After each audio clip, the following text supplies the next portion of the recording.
Дэлхийн өнцөг булан бүртгүй манлайлагч Монгол залуусыг холбох, тэдний боловсрал манлайлалын арга туршлагаас хуваалцах Connected podcast-ийн анхны дугаар танд хүрч байна. Зочноор Цэнхоогийн их сургуулийн зочин судлаач, улс төр судлалын магистрант Бэлэг Цайхныг урьлаа. Үнэтэй цагаа зориулж подкастын маань хамгийн анхны зочноор оролцож байгаад маш их баярлалаа. За баярлалаа. Эцэг намайг бас урьсан төстөх баярлалаа. Ерөөсөө яг анхны зочин болж байгаа гэдгээр их онцлогтой надад санагдчихэв. Ааха. Зөв. Одоо бэлгээ маань болохоор Кыргыз улсын Бишкек хотод аялангаа ажиллаж байгаа. Тэгээд ойрын сайн бас сайхнаас хуваалцвал ер нь яг Кыргыз руу аялахаар болов энэ ковидтэй үед те хүмүүс тэгээд одоо ойрын үед ямар ажил хийж байгаа вэ? Энэ талаараа ярил. За юуны өмнө болохоор яад Бишкект ирсэн, Кыргызын Бишкек хотод ирсэн гэдгээ тайлбарлая. Сонирхолтой юм 6 сарын ихээр яг хил гайлууд арай ингээд нээгдээд жоохон хүмүүс ч гэсэндээ вакцины 2 дахь тундаа хамрагдаад илүү ингээд жуулчлал илүү хөгжиж эхэлсэн орнуудаар. Тэгээд ер нь бол за одоо ингээд хаана одоо хил нээлттэй хөтөлбөр байгаа бол яаж болох газрууд байгаа бол гэд ер нь ямаа тогтмол байнга л би явуулдаг. Тэгээд ашгүй энэ Европын аюулгүй байдлын аюулгүй байдал хамтын ажиллагааны байгууллагын зуны сургуулийн аппликейшн зарлагдсан.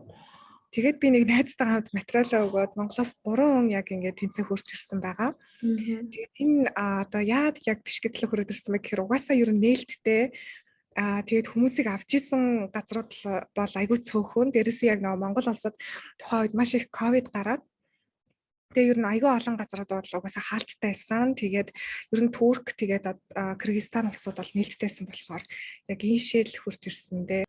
Надад бол Кыргыз аюул таалагдсан. Хүмүүс яагаад ингээд Кыргыз гэхээр ингээд хүмүүс төрийн эргэлт болчихвол чамайг очиход гэж бүр надад нэг хүн тэгж хэлсэн. Тэгээ би бол ерөөсөө тэр миний нагт бодоогүй тэгэл аюул тайван газар юм байна. Байгаль цагаагаар нэг тайван, хүмүүс нь их тийм найрсаг. Тэгээ намайг Монгол гэхээр ингээд хүмүүс аягүй дуртай. За тэгээ Монголын талаар хүртэл ингээд маш их юм мэддэг. Тэгээ надаас одоо ингээд зүгээр ингээд таксинд явж байхад сүүлийн үед сонирхолтой юм нь би Монголоос ирсэн гэхээр бүгдээрээ Батулга ерөнхийлөгчийг асуудаг. Нэг хэсэг Батулга ерөнхийлөгчийн Төв Азийн орнуудаар яваад элчин нэгээд элчин сайд тэгээд нэлээд олон хүмүүстэй уулзаад бичлэгүүд нь нэлээд Төв Азаар явсан юм байна. Тэгээд бүгдээрээ ингээд танаа Батулга ерөнхийлөгч тэгээд бүр нэрийг бүр яг Батулга гэж хэлдэг. Тэгэл би ямар сони юм бэ гэд. Танаа ерөнхийлөгч чинь байгаа юу ингээ надаас яг тэгж асуудаг бүгд. Бишкек хотын надад хамгийн сонирхолтой санагдсан бас ингээд маш чухал юм нь бол ус зайлуулах шугам байсан.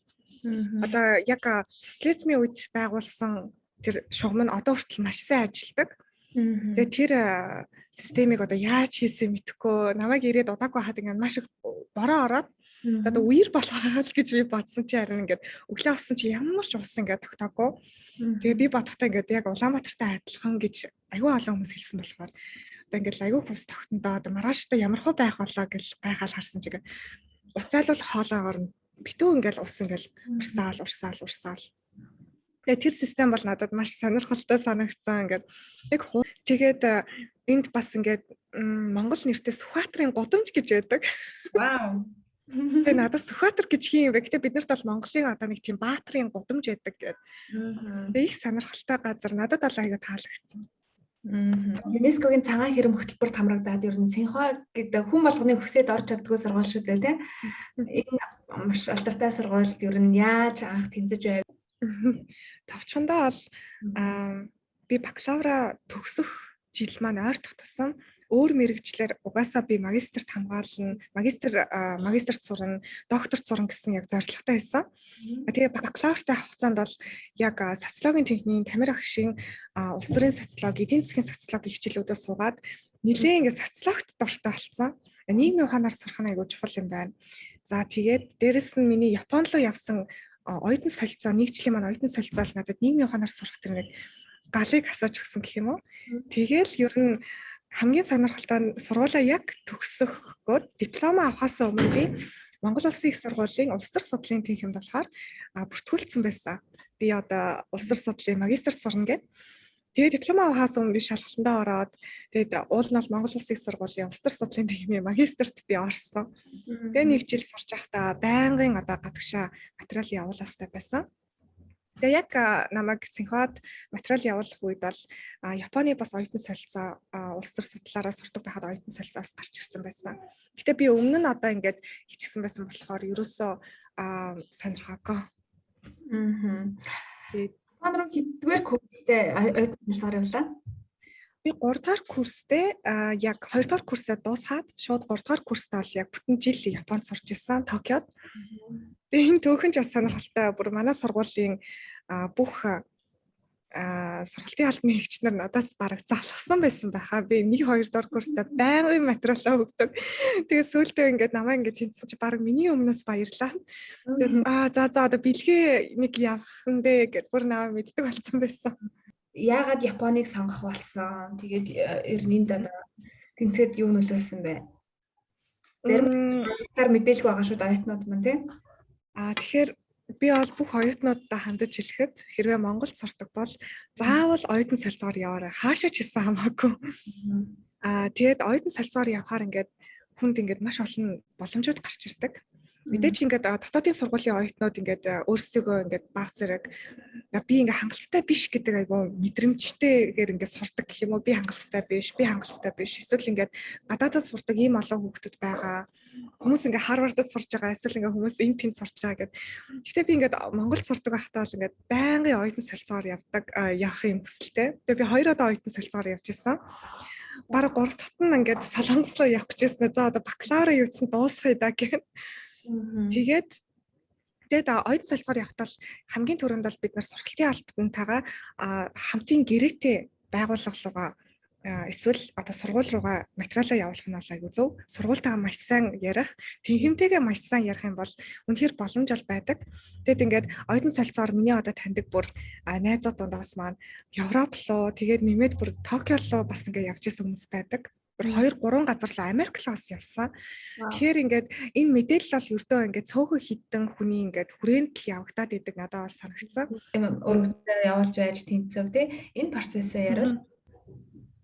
За Цэнхуад бол хамгийн анх би Цэнхуагийн талаар мэдсэн маань бол 17 оны үед. Тэгээд би 17 оны үед бол Цэнхуаг хараад за би энэ сургуульд ер нь материал өгөх нь зөв юм байна гэсэн бол сэтэл анх төрсөн.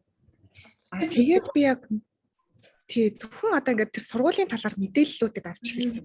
Нэлээд сүлд. Тэгээ 17 оны үед болохоор яасан бэ гэхээр Цэнхуагийн Шварцман хөтөлбөрийг хийшиг гэдэг одоо манай UNEP маань нэг охин байдаг. Нүүбийн залуучдын зөвлөх хорооны охин. Тэр охин маань төгсөж ирээ. Тэгээд нэг ингээд арга хэмжээ зохион байгуулсан. Цэнхуагийн оюутнууд хурж ирээд би тэрэнд нь ингээд оролцоо. Надад маш ингээд сэтгэл төрөөд. Тэгээ би тухайн жилдээ бол аплайдсан 18 онд аплайдаа тэнцээгөө. Тэгээд 19 онд би тэгээ оюутан байхдаа би шууд аплайдсан төгсгөөс өмнө.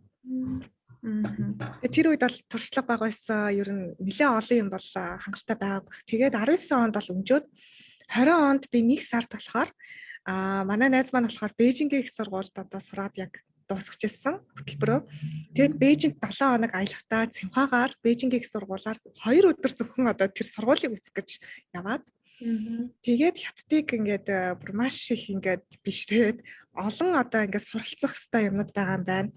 Ялангуяа оюутнуудаас нь их юм сурмаар санагцсан. Тэгээд за би одоо угаасаа Бээжингийн их сургууль юм уу Цэнхуагийн их сургууль одоо хамгийн шилдэг хоёрын аль нэгэнд нь сурна гэдэг зорилго тавиад Монгол руу буцаад шууд материалаа бэлдэж эхлээд явуулсан чинь хаасчлын дараа тэнцэн хариугаа авсан байдаг. Найз маань болохоор Бээжингийн их сургуульд одоо сураад яг дуусгаж ирсэн хөтөлбөрөө. Тэгээд Бээжинд 7 хоног аялахдаа Цэнхуагаар Бээжингийн их сургуулаар 2 өдөр зөвхөн одоо тэр сургуулийг үзэх гэж яваад. Тэгээд хятадыг ингээд бүр маш их ингээд бишрээд олон одоо ингээд суралцах хэвээр юмнууд байгаа юм байна. Ялангуяа оюутнуудаас нь их юм сурмаар санагцсан. Тэгээд за би одоо угаасаа Бээжингийн их сургууль юм уу Цэнхуагийн их сургууль одоо хамгийн шилдэг хоёрын аль нэгэнд нь сурна гэдэг зорилго тавиад Монгол руу буцаад шууд материалаа бэлдэж эхлээд явуулсан чинь хаасчлын дараа тэнцэн хариугаа авсан байдаг. Окей. Ер нь тий хагасчлын дараа хагасчил хүлээнэ гэдэг бол бас урт хугацаа шүү дээ тий. Энэ одоо тэнцэд юу нөлөөлсөн юм болоо? Миний бодлоор хамгийн ихэнд бол туршлага. Бакалаврт бол хүмүүс илүү хувь хүнийг нь хардаг. За энэ хүүхд одоо ингээд тий сайн хүн үү? Үнэхээр одоо хичээлээ сайн идэх үү? Хоббитой юу? Хичээлийн буцаагаар юу гэдэг вэ? Яг магистрийн түвшинд ирэхээр яг манай энэ сургуульд сураад дараа нь яг ямар хөрөнгө оруулалт хийх гэдэг байгаа өөртөө нийгэмдээ манай сургуульд ч юм уу эсвэл манай оронд ч юм уу. За дараа нь болохоор хүмүүсийн хардаг юм нь бол яг application process дээр бол ажиглагдсан миний ингээд ажилтг сайн дурын байгууллага ажиллаж исэн цагийн ажлууд тэгээд одоо богино хэмжээний төслүүдэд ажиллаж исэн миний одоо туслах судлаач хийж исэн туслах хийж исэн тэр юмнуудаас маань маш олон юмнуудыг асуусан надаас. Тэр бол надад маш их нөлөө үзүүлсэн санагдаг. Ялангуяа миний applied хийсэн сургуулийн маань тухайн тэр тэнхимд яг миний одоо бүх хийж исэн юмнууд маань таарч ирснээр би явуулсан гэх юм уу. Огт хамааралгүй ингээд англи багш хийж исэн юмнууд ингээд хасаад дандаа өөрийнхөө тэр улс төр олон улсын харилцаагаар хийж исэн юмнуудаа бичиж явуулсан. Тэр нэгсэндээ тухайн тэтгэлгийн одоо зорилгыг бас судлах хэрэгтэй юм байна тийм. Тэгэд ярилцлагын үеэр бол надаас их сонин асуултууд асуусан. Огт асуухгүй байх гэсэн юмнууд.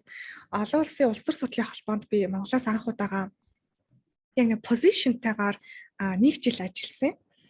Тэгээд ингээд Монголд олгоос энэ хинч мэдэхгүй. Тэгээд Европт илүү хүмүүс мэддэг. Тэгээд айгүй том ингээд олон улсын улс төр судлалын оюутны холбоо гэж яддаг. Тэгээд би тэнд болохоор яг нарийн бичгийн дараагаар ингээд бүтэн жил ажиллаад өмнө нь болохоор ингээд Монголыг хариуцж агаад бүс нутгаа хариуцаад за дараа нь болохоор ингээд нарийн бичгийн туслах хийжсэн. Нарийн бичиг маань болохоор тухайн үед ингээд ажилласаа ингээд гарах шаардлагатай болоод би нарийн бичиг шууд автоматар болсон. Тэгээ надаас ингээд яг тэр процессыг асуу чи ингээд олон улсын улс төр судлалын холбоонд ажиллаж авах хугацаанд яг юу хийсэн? Хэдэн гишүүнтэй танах? За тэгээд тоод яг манайх чинь 400 гишүүнтэй ажилладаг. Тэгээд дэлхийн өнцөг буланбараас холбогддог. Тэгээд хийсэн ингээд ажлуудаа тайлагнаад хэлж мэлээд. Тэгээд миний ярилцлага бол зөвхөн бараг тэр байгууллагт би юу хийснийг л ярьсан. Тэр ингээд дандаа улс төр судлалын юмуд хийсэн. Тэгэл манай тэгмийн эрхлэгч яг надаас ярилцлага авсан. Тэгээд нэг 2 или 3 хоногийн дараа аавна гэдэг хариугаа өгсөн. Их санаа яг магистрийн манд тэтгэлэг бол одоо яг тэгж эхэлж байсан.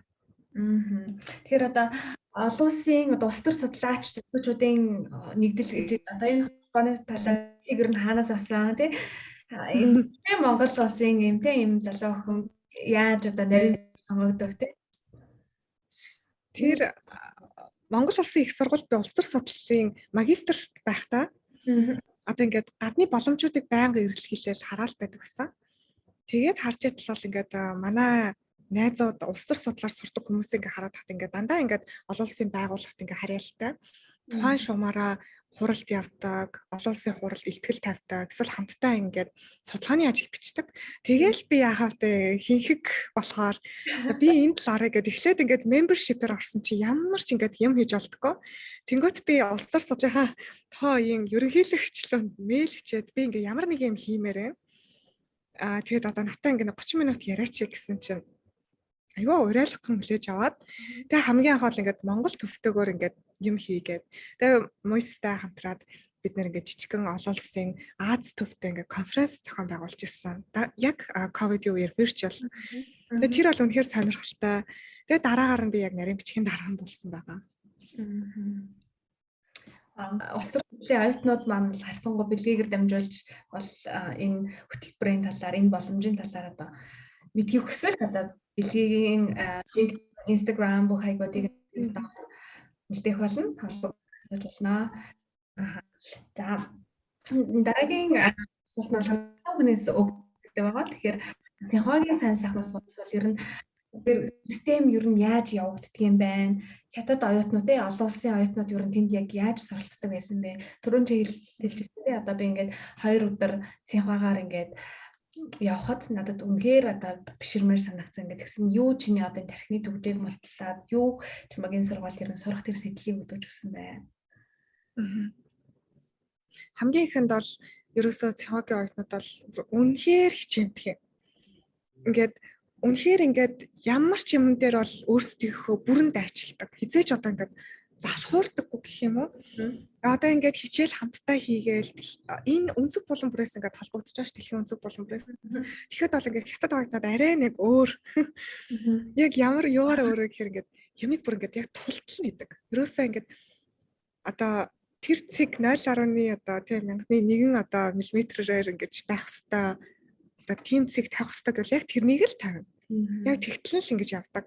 Тэгээд бас ингэж юмыг маш хурдан хийдэг. Одоо ингээл нэг шат дарааллууд байдаг. Нэг Японд сурдаг байхдаа л надад тэр айгүй мэдрэгддэг байсан. Одоо сенпайгаас асуун, сенпай маань дахиад ингээд клубийнхаа дэдлийн төгсөгчдөөс асуун. Дахиад ингээл дарааллууд айгүй байдаг. Хятад яг ингээд сураад ирсэн чинь бүх юмыг ингээд айгүй хурд ингээд аргаар амар хурдан хийдэг. Бүх юмыг маш хурдтай хийдэг нь надад бүр ингээд таалагдчихсан. Дараагаар нь бол багш нар бол бүх номнуудыг PDF-ээр өгсдөг нь надад маш их таалагдсан. Одоо энийг би ингэж онлайнаар хэлж болох юм болоо мэдэхгүй. Яцсан сургуулийн системээр ороход ямар ч олон улсын судалгааны хүрээлэнгийн ном дэвтэр сэтгүүл бүгд нь л орох хэрэгтэй байдаг. Тэр нь бол үнэхээр бас надад аюу тум давуу тал үүсгэжсэн. Дээрээс нь сургуулийн бас нэг сантай. Тэр сургуулийн сангаас бас маш их юм авч болдог. Тэгээ зөвхөн багшаасаа энэ хичээл дээр би ийм юм үзмээр байна. Энийг би ойлгохгүй байна гэхэд л зүгээр шууд мэйл рүү маань ингээд тэр холбогдолтой номнуудыг ингээд явуулцдаг. Тэгэл зүгээр ингээд принтерлж аавна уу? Эсвэл одоо ингээд өөрөө ингээд өөрийнхөө бичсэн номоо хүртэл ингээд шууд PDF-ээр өгчээсэн тохиолдол байдаг. Бичсэн paper ч юм уу. Тэд нар бол надад ингээд айгу амарчилжсэн миний ингээд яг суралцах цаг. Одоо жишээлбэл ковид гараад би ингээд онлайнаар сурах болсон чинь манай ингээд тэр багш маань болохоор хятадтай маш алдартай хүн. Тэгээд би тэр багшлаас ингээд хичээлийн үзэж байгаа юм чинь танаас ингээд зөвлөгөөний цаг авчлах уу? Би ингээд тантай 30-40 минут бас ингээд хичээлийнхаа талаар ярилцмаар байна гэд. Тэгээд тэр хүн болохоор яг ингээд Бээжин болон одоо тухайн тэр төвийн бүс нутагт байдаг бүх тэр бодлогыг ингээд 90 оноос хойш зөвлөх хийж явж байсан засгийн газарт. Тэгэл тэр хүн айгүй сонирхолтой шууд камера нэгээл уцаараа кофе унгаа натаа чи манай оюутноо тэгээд зөвлөгөө авах гэсэн натаа хамт чи пейпер бичмээр байгаа мó эсвэл пейпер бичих гэсэн ч болно шүү. Тэгээд чи одоохондоо бол ингээд яг манай full time оюутан биш ингээд яг нэг жил ингээд судлаач оюутнаар байгаа юм байна. Тэгээд манай сургуульд үргэлжлүүлээ сурах уу? Би Монголд очиж исэн шүү дээ. Монгол улсын их сургуульд би очиж исэн ингээд аюу сонирхолтой. Их нээлттэй. Тэр нь бол бас ингээд нэг жоохон ингээд айцыг маань ингээд илүү багасгаж өгч ирсэн дандаа. Илүү одоо Цинхуа руу явуулахаас өмнө бас өмнө нь 2 ч удаа оюутны солилцоогоор явж байсан тийм гадагшаа. Энэ хугацаанд ер нь яг тэтгэлэгт бид нар материалаа илгээхдээ ер нь ямар алдааг гаргадгийг анзаарсан бэ энэ олон оролцоогоос. Би нэг Азад дандаа сурцсан. Тэгээд Азад сурч аваад би барууны оронд материалаа явуулахад ингээд нэг хэсэг ингээд надад айгүй дандаа ингээд сүрэг хариу хүлээж аваадсан. Яг ярилцлагын үеэрээ. Тэгээд дараа нь ингээд эргээ бодохтол яг ингээд Японд айгүй удаа ингээд сураад за Хятад одоо ингээд оюутан солилцоор сураад тэгсний дараа би яг Америкийн хөтөлбөрт материалаа явуулсан чинь ярилцлагын үеэр ерөөсөө өөрийгөө илэрхийлж чаддаггүй. Одоо ингээд Америкууд маш ингээд энергитэй ч юм уу ингээд тийм нээлттэй. Тэгсэн чи би ингээд Японд тахтаа яг Японоос ирээд удаагүй бараг хагасчлын дараа тэр газарт би ярилцлаганд орсон чи ингээд яг ингээд Япон маягийн хувцас өмсөөд тэгээд ингээд гээд яг ингээд амар орцсон. Тэгээд би тэрнийг ерөөс мэдээгүй. Дараа нь тэгээд би тэнцээгүйгийнхаа дараа ингээд нэлээд удаан батсан чинь ер нь жоохон Аз маягийн ярилцлага өгчөж гэтэл би чинь Америкуудтай уулзсан. Тийм болсон. Тэгэхээр тухайн одоо нэг соёлыг нь бас айгу ойлгох хэрэгтэй юм болоо. Уул нь айгу боломж байсан. Тэгээ ингээд ярилцлагын үеэр ингээд айгу тийм өөрийгөө байраад ингээд юусаа хитгүү үг хэлээл чимэг болоодсан. Уул нь би тийм хүн биш аахгүй юу? Шокнд орсон байна те exam shock гэдэг шиг. Exam shock шиг юм болсон. Тэгэхээр заавал одоо ингээд тухайн тэр соёлыг нь айгу эхлээд ойлгох хэрэгтэй. Өөр амьсгалыг нь тэр өрөөний За тэтгэлэг бол 2 дахь шат тий. Ярилцлага бол ер нь тэндээс өмнөх шатанд одоо recommendation letter авах тий, зорилго тодорхойлсон гэсэн юм бичих гэдэг тал дээр ер нь юу анхааруултаа санагдсан бэ? Хүмүүс айгүй нэг ерөнхий зөвлөгөө өгдөг шүү дээ. Одоо юу гэдэг маш ирснээ спелтэн дээр гэдэг ч юм уу. Чиний яг одоо өөрийн туршлага дээрээс харахад ер нь ямар деталь зөвлөгөөнд өгмөр санагддаг вэ? За би бол одоо энэ дээр бол ингэж боддог болсон. Эхлээд тэтгэлэгтээ анхаарлаа хандуулах нь бол буруу юм байлээ. Тэр баригт чинь тэр эхлээд зүгээр тухайн яг юу хүсэж чинь гэдгийг л тодорхойл. Би бол ингээд тодорхойлсон байсан 3 дугаар курстэй 4 дугаар курстэй Монгол Улсын их сургуульд сурдаг байхдаа Азийн шилдэг сургуулиас магистр аавна.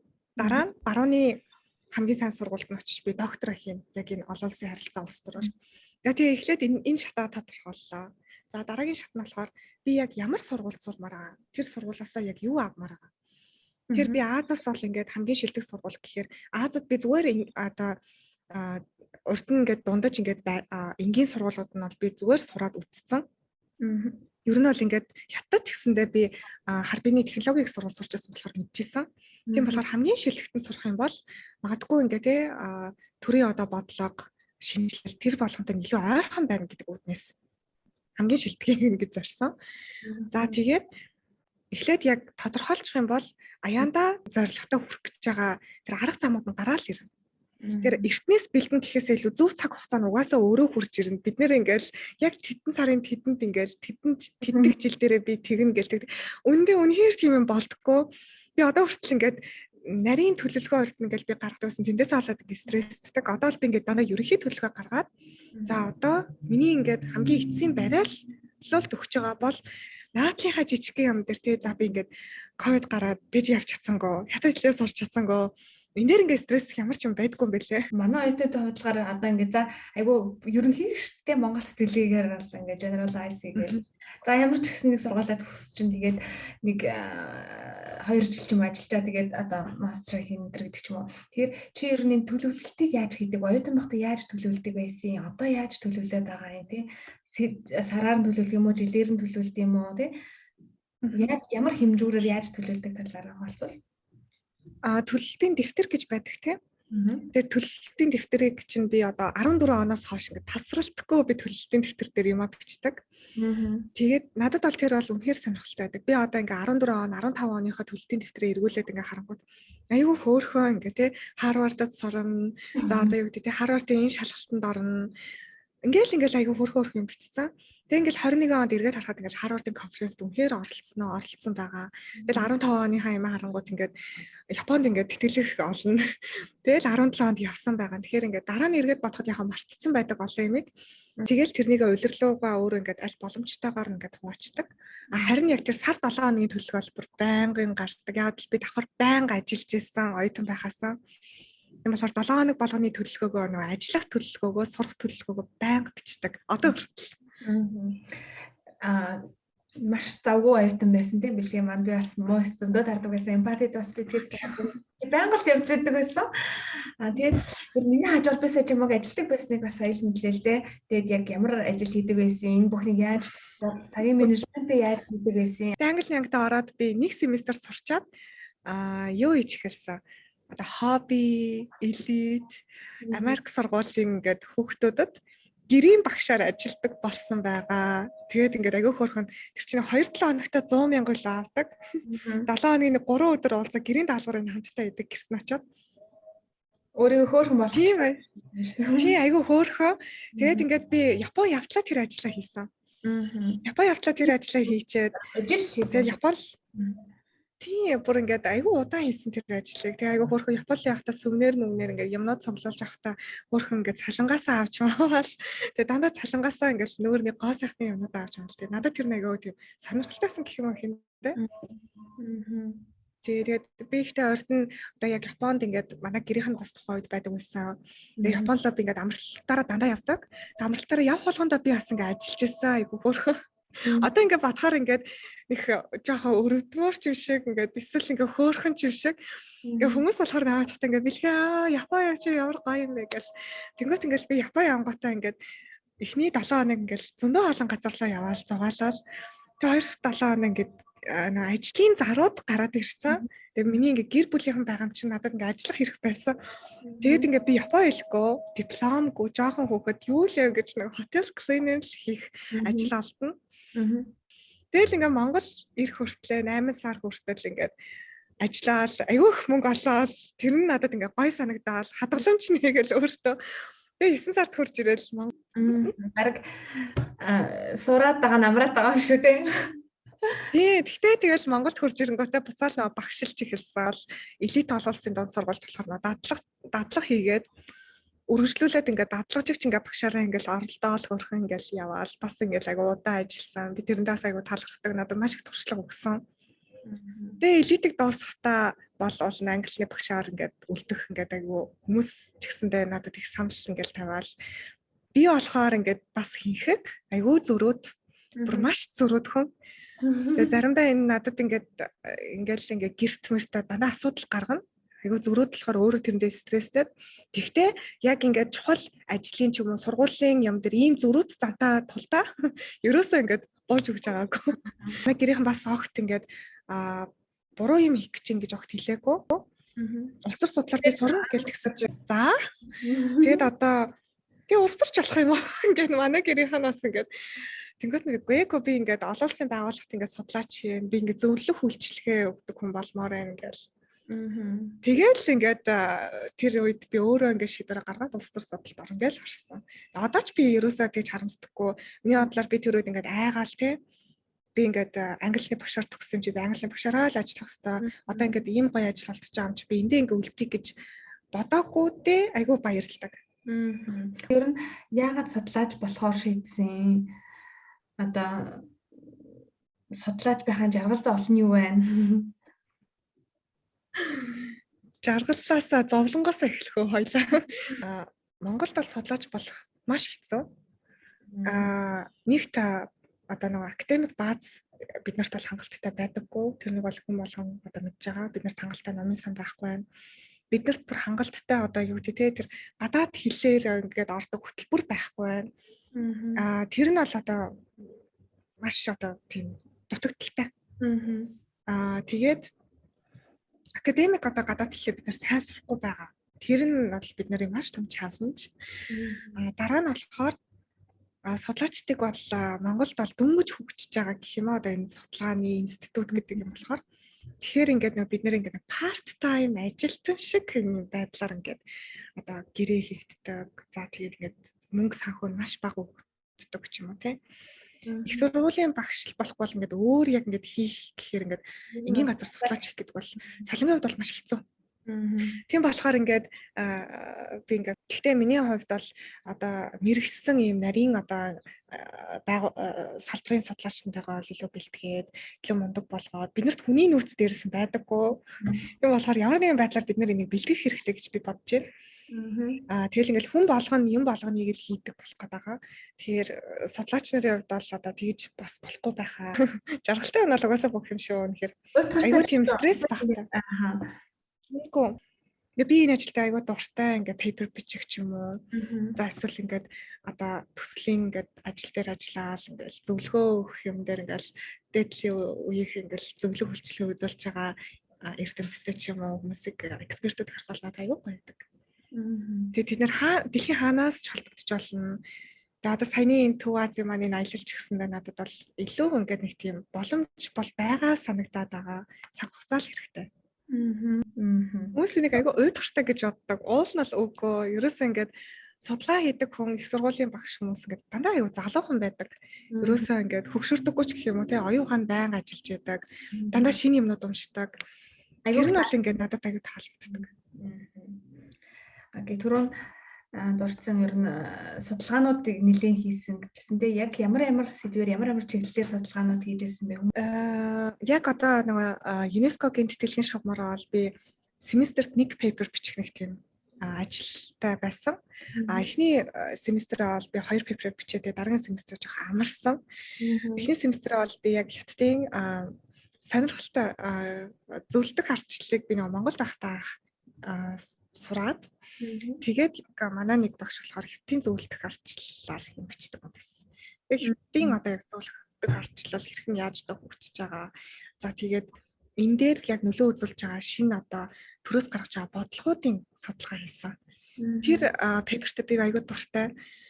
Дөнгөж одоо сургуулаа төгсөж байгаа бүр хамгийн мундаг Цинхуа, Бээжингийн их сургууль, Винминий их сургуулиуд төгсөж байгаа оюутнууд маань яагаад улсын шугамар хөдөө орон нутаг руу яваад жижигэн тосгоны дарга хийгээд байгаа юм бэ? Тэгээд тэр тосгоны дараа хийснээрээ тухайн тэр тосгоны ард иргэдийн одоо well being буюу тэр амьдралын чанар нь хэрхэн сайжирч байгаа. За тэгээд боловсролын чанар хэр сайжирч байгаа гэдэг нь. Бас эдийн засгийн хувьд ямар шууд нөлөө үзүүлж байна. За энийг ингээ гаргахад болохоор хүмүүсээс ямар санал асуумж авсан юм. Тухайн тэр тосгон бүс нутаг маань болохоор ямар санал хураалт явуулсан. Тэр ингээ бид нар одохдоо ингээ хятад ямар ч ингээ санал хураалт гэдэг юм байхгүй. Тэгэл төр ингээ шууд ингээ бүх шийдвэрүүдийг гаргадаг гэж боддог бол яг ингээ local төвшөнд одоо юу гэдэг илүү нэгжүүдийн хувьд бол бас маш олон одоо тийм юунууд бол байдаг. Санал хураалтууд байдаг. Ард иргэдийн одоо нэг үеийг сонсдог хэсгүүд бол байдаг. Яг хөө мэдээж ингээд мэдээж яг ингээл яг монголч ч юм уу бусдад ингээд либерал демократик одоо бусд орнуудтай бол адилхан бол биш мэдээж. Гэхдээ бид нар бол тэн дээр ажиллаж ирсэн. Тэгээд нэг одоо нэг аймаг монголоор бол нэг аймгийг сонгож аваад тэр аймаг дээр агаарын бохирдол айгүй ихтэй. Тэгээд тэр агаарын бохирдол нь багасгахын тулд хүмүүс маш их саналаа өгөөд тэгээд тухайн тэр аймгийнхаа төсвөөсөө бүр мөнгө шийдэж гаргав.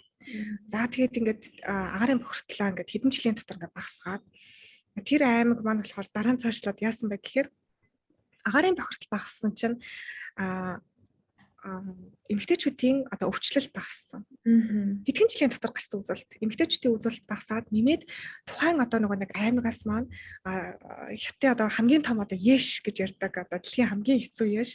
Тэр Яшэд ордог мундаг дээшээ орж байгаа оюутнуудын маань оноо нэгсэд эхэлсэн. Тэгэхээр ингээ байгаль өөрөө ингээ тайван тогтун цаг агаар нь эрүүл байх нь хүмүүсийн эрүүл мэнд дээрээс одоо энэ одоо сэтгэц одоо хичээлийн концентрат хийж байгаа альва юмд ингээд анхаарлаа хандуулж байгаа юмд хэрхэн сайжирч байгаа шууд нөлөө үзүүлдэг гэдгийг ингээд бид нар биччихсэн. Дараа нь бас бид нарын нэг бичижсэн юм бол хятад авилгалын эсрэг одоо гарч хахад авилгалын эсрэг дээр продуктууд хэрхэн яд шууд нөлөө үзүүлсэн гэдэг. Тэг хятад нэг үнэтэй нэг арх байдаг юм байна. Тэгээд тэр үнэтэй арх маань болохоор тэр авилгалын эсрэг бодлого хэрэгжиж явах үед тэр үнэтэй архив маань худалдаа авалт нь тухайн жил анх удаага алдагдaltaй гарсан тэр компани. Тэр тийм их одоо нэг жижиг хэмжээний авилгал их байсан. Тэр олон жижиг хэмжээний авилгал дээр болохоор ингээд бид хятадуудын өөрсдийнх нь хоорондоо өгдөг цай, арх яг тэр олгоных нь орлогууд нь багассан. Тэр бол бас их сонирхолтой тоо гарч байна. Бэлгээ маань Монтуркийг төгссөн. Тэгээд турк хэлтэй, англи хэлтэй одоо хятадаар та хэд хичээл үздэг үү яг уу? Үгүй манай бол дандаа нэг англиар. Гэтэ хятад хэл нэг сурах бол заавал шаардлагатай. Бас япон хэлтэй. Тэгэхээр яаж энэ бүгдийг амжуулж ер нь сурав тий? Ялангуяа академик төвшөнд пейпер бичих төвшөнд сурах зүгээр одоо ярианы харилцан ярианд ашиглаад сурах бол маш асар ялгаатай шүү дээ тэнгэр газар шиг тий. Тэгэхээр яг энэ академик төвшөнд ер нь яаж сурсан бэ? Энэ арга туршлагаас хуваалцвал. Хэр зэрэг махаа турк хэл бол угаасаа ойлгомжтой. Нилээн багасаа одоо туркд би ингээд бас өссөн. Манай аа бас тэнд сурж байхдаа би ингээд жоохон бэби байсан. Тэгээ тийм ингээд том болсон болохоор ингээд турк хэл маань бол яг миний ингээд монголтай адилхан унах. Тэгээ туркээр бол ингээд доо муушлах гэхээр ингээд сэтгэлд ингээд айгу ойрхон. Тэгээ дараа Монтуркийг төгсөн болохоор угаасаа турк хэлтэй ингээд айгу сайн болцсон турк хэл маань. Англи хэлний хувьд бол угаасаа Монтуркд яг илүү сайн сурч эхэлсэн. Тэгээд Монтуркд бол бид нар бол маш сайн сурдаг. Үнэхээр ингээд англиг бол айгу сайн сурсан. Тий, англиар. Тий, бүх хичээлүүдийг англиар үзсэн. Тэгээд миний тэр дараа нь хөөрхөн цагийн ажил олдог байхдаас өөрийгөө ингээд манай Монтуркаас ч юм уу одоо Монтуркийн хийнэгэн хүн үзэж байгаа бол эсвэл ингээ өөр оюутнууд сурч байгаа ч бол үзэж байгаа болоос энийг ингээд хийж болно ингээд өөрийгөө реклам тогтоо би ингээд цаасан дээр ингээд нөгөө айлын хүмүүстэй эцэг эхчүүдэд өөрийгөө рекламдах гэж байгаа шүү дээ цагийн ажиллагаа тэр үед бол би ингээд те англиар физик, хим, математик бүгднгийг нь ингээд даалгавруудыг нь хийж чадна ойлгоно. Айгу тэгэж явдаг бас яг 2 дор курстэй. Тэгэхээр англи хэлийг бол ерөөсөө би зогсолтгүй сурсан юм. Би одоо ч ингээд айгу их юм сурж байгаа. Гэтэ яг муйс тахта их сургууль тахта бол би ингээд илүү академик англи дээр анхаарсан. Юм бичгийг их оролддог байсан. Тэгээд би өдөр болгон 1000 үг бичдэг байсан. Би өдөр болгон 1000 үг одоо тийм сонирхолтой юмны талаар бичдэг байсан. Ингээд өөрийнхөө төсөөлөл ч юм уу, өдөрт болсон явдлаа ч юм уу. Би тэрнийг яг 17 оноос 20 он биш 17-оос 19 оны хооронд бол бараг алхасаагүй дээ. Би өдөр болгоно л нэг 1000 хүүхдэд бичдэг байсан. Яагаад би ингэж бичдэг болсон мэ гэхээр надад Японд хахад нэг хичээл ордог гэсэн нийтгэх багш маань би одоо ч холбоотой яваараа хамтдаа одоо бүр конференц зохион байгуулад конференц хамтдаа пейпер бичдэг болсон. Тэр багш дээр би хичээл үзэхэд миний англи хэлний бичгийн чадвар маш муу байсан анги та. Тэгээд 19-т 18-т 19-т тэгээ би багштай хэлжсэн. Багш таны англи хэлний яриа бичиг хоёр яг ингээд кино шиг. Яг ном шиг. Би яаж тань шиг болох вэ гэдэг асуултыг тавьсан чинь манай багш ингэж хэлсэн.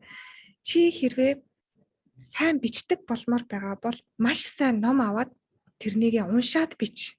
Чи маш сайн ярьдаг болмоор байгаа бол маш сайн ярьдаг хүний хажууд очиод сонсоолээ. Тэгээд ерөөсөө асуулт асуугаал. Тэгээд тэр багшийнхаа ачаар би Hemingway-ийн зохиолуудыг уншдаг болоод уншсан юм а би өдөр болгон бичдэг байсан. Би бол нэг жил болоо огт тасралтгүй бичсэн тэр Hemingway-ийн зохиол төр. Тэгээ одоо хүртэл би англи хэл заахтай хүүхдүүдэд Hemingway-ийн зохиолоос аяг ордог. Тэгээд ингээд англи руу орохдоо ингээд зөвхөн дүрэн би ороод байдаггүй. Яг хөө ингээд зарим хүмүүс бол зөвхөн дүрэн үзэгээд тэгвэл дандаа ингээд артикл гаргаж ирээ. Тэн дээр ингээд хоорондоо яриад ингээд. Дандаа нийгэм улс төрийн артикл дандаа дааж уншуулцдаг юм байна лээ. Би бол уран зохиол. Тэгэхээр ер нь бол ингээд өөртөө аягүй гой гой зорилгоуд тавих хэрэгтэй гэж би боддоо. Нэг хэсэг би бас нэг блог бичдэг байсан. Одоо Токиогийн одоо memories гэдэг Токио тахтал би ер нь аягүй бичдэг болсон. Тэгэхээр бичлэгийн ур чадвараа сайжруулахын тулд одоо чиний яг энэ гурван зүйлийг одоо байнга хийгээч гэдэг нэг гурван зүйл нэрлэл. Үнээр англи хэл академик төвшөнд нь хүргье. Үнээр мундаг бичдэг болёо гэсэн хүмүүс. Тэгвэл хамгийн ихэнд бол маш сайн ном олж авах. Яг англи хэл нь бүр ингээд маш сайн англи зохиолч ном авах. Хоёрт нь болохоор тэрнийгээ уншаад өөрөө ингээд өөрчилж бичээд байх. Уншлаа, нэг чаптер уншлаа, paraphrase хийгээл. Нэг чаптер уншлаа, би энийг ингэж бодсон, би эсвэл бол ингэж хэлсэн. За хамгийн гуравт нь болохоор дандаа ревю бичиж байгаа юм шиг. Гуравт нь болохоор юу гэхээр өдөр болгон байнга хийх. Өдөр болгон. Нэг өдөр хангалтдаггүй, 7 хоног хангалтдаггүй, 3 сар ч хангалтдаггүй, 6 сар, 7 сар, 8 сар, жил. Ерөөсөө амьдралаас болж ажил. Тэг бичиж сайжирмаар бол дандаа бич, ярьж сайжирмаар бол дандаа яар. Өөр ямар ч арга байхгүй, ямар ч нууц байхгүй.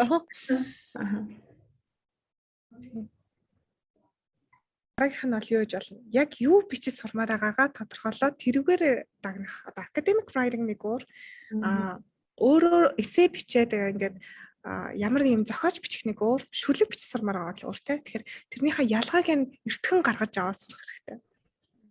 Тэгэхгүй бол academic writing дээр бас ингээд драматик юм бичиж болохгүй. Тэгээ тэрнийгээ бас ингээд илүү эртхэн тодорхойлоод эртхэн тэн дээрээ л нухад байвал тэгээл сайжирч. Окей.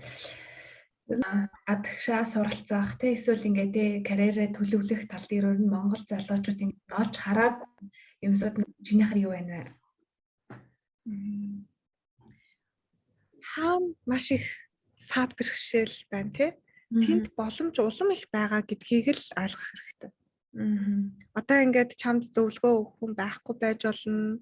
За мөнгөгүй байж болно. Ер нь ямар ч юм болсон заавал нэг гаргалгаа бол байгаа. Миний одоо яг ингээд одоо хүртэл ингээд өөр дээрээ ингээд дахиад ингээд дүгнэлт хийгээд хараад тахтал надад ямар асуудал байна би тэрнийг хизээч хинээс ч нууж байгаагүй.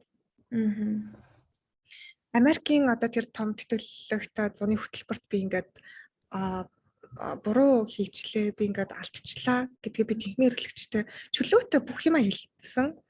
Техникийн эрхлэгч дараа нь болохоор манаас техникээр ийм шинэ хөтөлбөр зуны одоо хятадын солилцоон чи энд яваа гэж шууд дараа нь хэлчихсэн.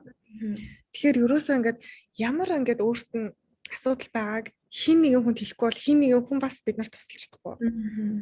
Тэгээ биднэрт хэрэг асуудал байгаа бол өөр хин нэгэн хүнд тэр асуудал байгаа, өөр хин нэгэн хүн тэр асуудлыг даван туулаад дуусгацсан л байгаа. Энийг л бид нар бүр ингээд ясмахандаа тултлаа ойлгох хэрэгтэй. Чамд хэрэг мөнгө авахгүй байгаа бол би ажил хайж байгаа гэдгээ чөлөөтэй л хүмүүст хэл. тэр цэвэрлэгээний ажил байна уу хамаагүй. Тэр одоо тий офис цэвэрлэх байна уу, нойл цэвэрлэх байна уу хамаагүй. Зүгээр тэрнийг л хэл. Дараа нь тэгээд чи тэр мөнгө аваад чи тэгээд аялцаа өгнө. Чи англи хэлэхгүй байх юм бол магадгүй чи хятад хэлтэй ч юм уу өөр хэлтэй байж болно. За эсвэл маш сайн монгол бичгээр бичдэг байж болно. Сургалтын төв дээр очиод санал тавь. Тэгээ би ингээд монгол бичгийг ингээд заадаг би тэгвэл оронд нь англи хэлний сургалтанд сууж болох уу?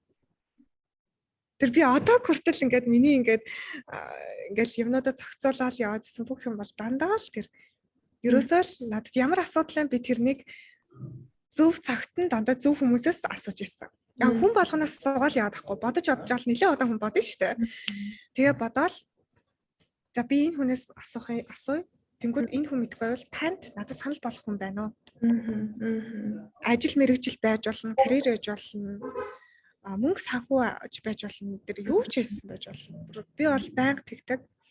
Сүүлд цэвхад одоо магистрт сурах гэсэндээ манад нэг тийм шин яг тэтгэлэг олдохгүй надад. Тэгээ Бээжингийн сургууль, Цэнхагийн сургууль хоёр надад хоёулаа зэрэг санал тавьсан.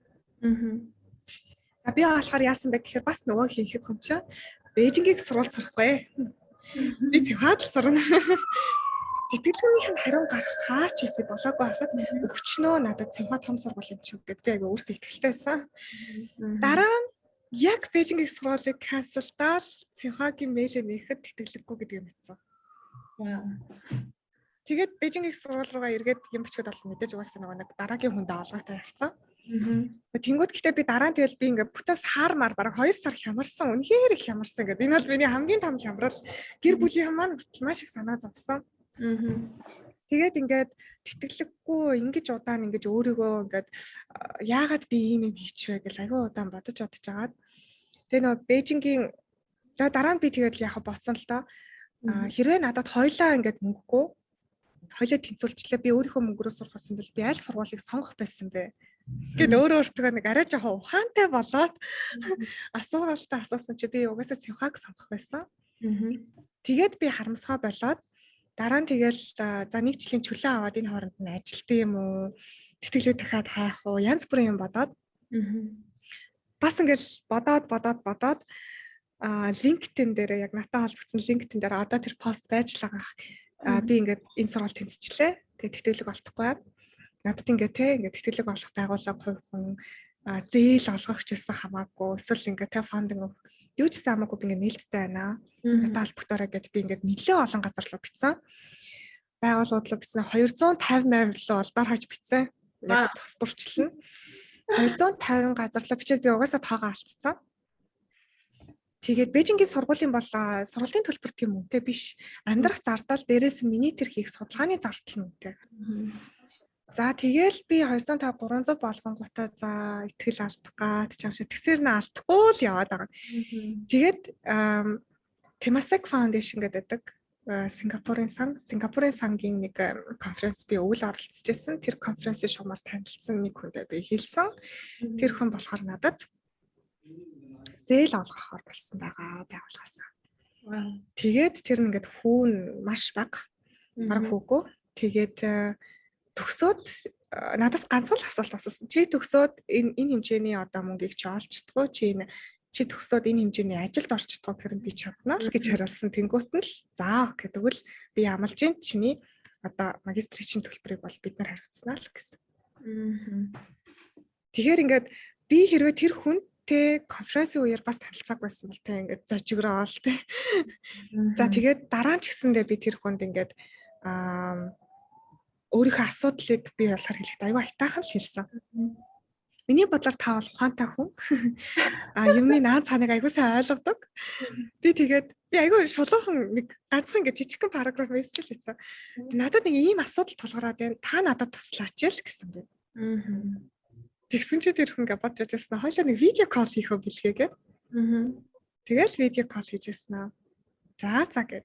За тэнгуутаа би ингээд бодъё. Яа тэгээд дахиад нэг видео кол хийгээл за окей ингээд бид нар хариуцъя л гэсэн. Тэгэл би бүр ингээд аюу гайхчихсан. Ямар сони юм бэ? Ийм юм бас байдığım уу гэ. Натаа хизээч би ярээ уулзж байгаагүй хүн. Тэгээ ингээд би асууж яахгүй та ингээд яагаад надад итгээдтэй ингээд одоо газрын хаанаас гарч ирсэн хин гэдэг хүн гараад ирвэл гэж хүн бодмоо штэ. Та та ингээд надад яагаад ингээд та итгэдэг байгаа юм бэ гэхээр би чамд итгэж байгаа, бас би Цэвхад итгэж байгаа. А чи хэрвээ Цэвхад сурахгүй бол эн чинь одоо ингээд юу болно? Чи залуу хүн цаг хугацаа гэдэг бол хамгийн чухал. Тийм болохоор чи заавал сур. Тэгэхээр энэ хүү подкастын дугаарыг үзэж байгаа тийм хүмүүс маань бахан бол 2 дахь 3 дахь удаа алдах, магадгүй 10 удаа алдаж болно. Нэг хүн бүр 250 удаа тийм 250 хүнд хандсан байна. Тэгэхээр тэгээ юу J.K. Rowling цаашаа бичсэн биш үү? Ерөөсөө надад бол энэ бол юу ч биш. Яг үнэ хэлэхэд тийм. Окей. Тэгэхээр подкастын манд бас өндөрлөх тийшийг хандж байна. Гоё сургамжуудыг тийм маш гоё хуваалцсан билгээд баярлалаа. Тэгээ сүүлийн асуулт болохоор одоо тэтгэлэгт бэлтэж байгаа тийм одоо карьер хийх гэж байгаа залуучуудтай хандаж нэг үг яг вэ? Дуун юм зөвлөгөө. Ерөөсөө юу хизээч бит хийч. Тэгээд заавал тэр асуудлаа зүгээр тэр асуудлаа ч юм уу тэр бодож байгаа юм заавал тэр өөрөөс чинь илүү нэг амс илээсэн хүнтэй хамтдаа адилхан насны найз чинь байж болно хамаагүй. Тэр илүү туршлагатай бол тэр хүн бол чиний дээд үеийн чинь зөвлөгч л гэсэн үг. Тийм болохоор заавал өөрийнхөө тэр хийх гэж байгаа ямыг хүмүүстэй ярьж санаа бодлоо хуваалц. Бид нэр өөрөө өөрсөндөө л ганцхан итгэцэн яваад байдаг. Гэтэл биднээс энэ лайг өмнөдөг. Гэтэл биднээс илүү ингээд тэр туршлагыг хийцэн алдсан аль хэдийн. За аль эсвэл ингээд аль хэдийн ингээд учрыг олцсон хүмүүс зөндөө байгаа. Биднэрт олдож байгаа хүн болгонд олдож байгаа хамгийн чухал юм бол цаг хугацаа. Тэр цаг хугацаа бид нэр өөрсдөө л хин нэгэн хүнтэй ярилцаад өөрсдөө судлаад хайрлахгүй юм бол дараа нь ингээд би өөртөө тохирохгүй буруу ингээд хөтөлбөртөө магадгүй бакалаврын мэргэжил, бакалаврын хөтөлбөр, exchange хөтөлбөр те магистрийн хөтөлбөрт орчоод харамсаад суухын оронд шууд эхнээс нь одоо хүнтэй ингээд ярилцсан. Гэр бүлийнхэнтэйгээ ч ярилцж болно. Энэ бол хамгийн чухал зүйл ба ихний хувьд. Хизээч битээч. Магадгүй тэр компанид хэрвээ чи ажиллахыг хүсэж байгаа бол тэр компани лифтэнд нь зогсож байгаа те захирал нь орж гарахыг нь хүлээ те танд над шиг хүн хэрэгтэй юу гэдгийг нь хүлээ. Би бол үнэхээр тэгчээсээ удаа надад байдаг болохоор би хэлж байна. Тэр бол үнэхээр үр дүнтэй. Тэгээ тэр ажлыг ч олдог. Тийм болохоор энэ бол хамгийн чухал зөвлөгөө. Тэр компанида, тэр сургуульда, тэр хөтөлбөртөө ч гэсэндээ дараа нь ямар нэгэн байдлаар түүг утахгүй. Хоёр дахь том яг юм бол цаг хугацаанаас өмнө ингээд одоо бид нэр ингээд өөрсдөө аюу зовоодаг. Би бол яг тийм хүн. Бусдууд нь бүгдээрээ л тийм байгаа. Би хэрвээ тийм бол бусдууд нь бүгдээрээ л тийм байгаа. Ингээл за энэ хүн ингээд энэ сургуульд явчлаа, энэ хөтөлбөрт явчлаа. Би ингээд хоцроод байна. Би чадахгүй байна. Энэ одоо бодлоо чинь айгүй хортой. Энэ хортой бодлоодын оронд бол би энэ цаг хугацааны үеэр яах вэ?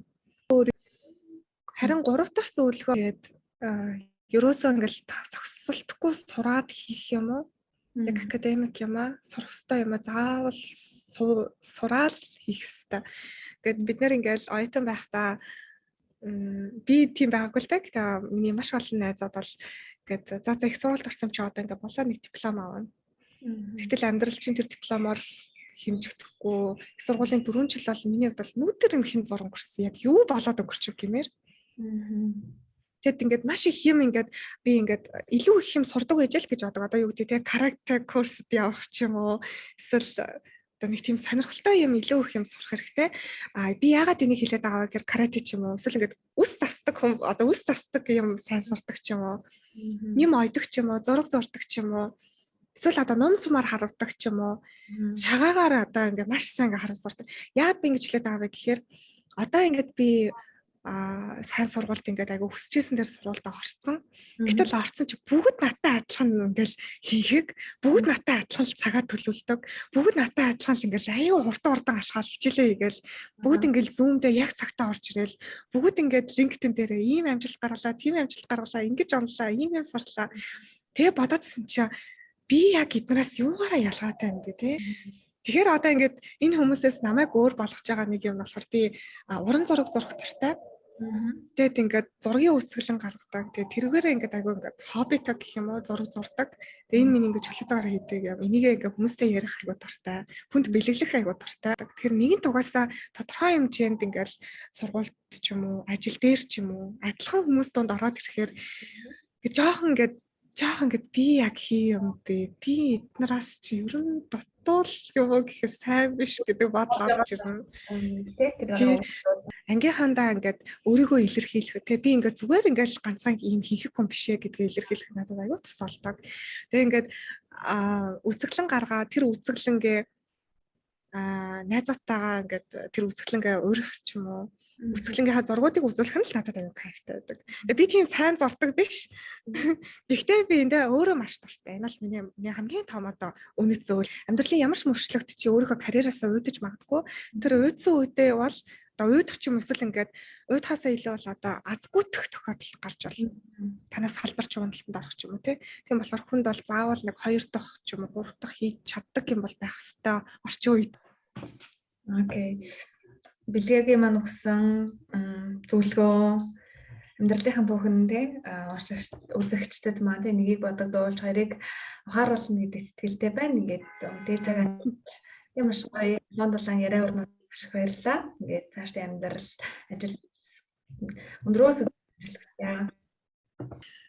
Би бас тийм их хүнд одоо зөвлөгөө өгөхөр тийм маш тийм өргөн одоо туршлагатай хүн биш гэсэндээ яг одоо хүртэл те хийсэн ингээд багахан юмнууд маань арай хийж амжаагүй байгаа хүмүүс дүүнерт маань ч юм уу эсвэл найзууд маань магадгүй их чахнар ч гэсэн хэрэг болох юм бол би их баяртай байх болно. Тэгээд натаа холбогдсоос бол LinkedIn те одоо энэ доорч линкийг оруулах байх. Тэгээд ажлаатай юм бичээд болно шүү. Окей. За баярлалаа.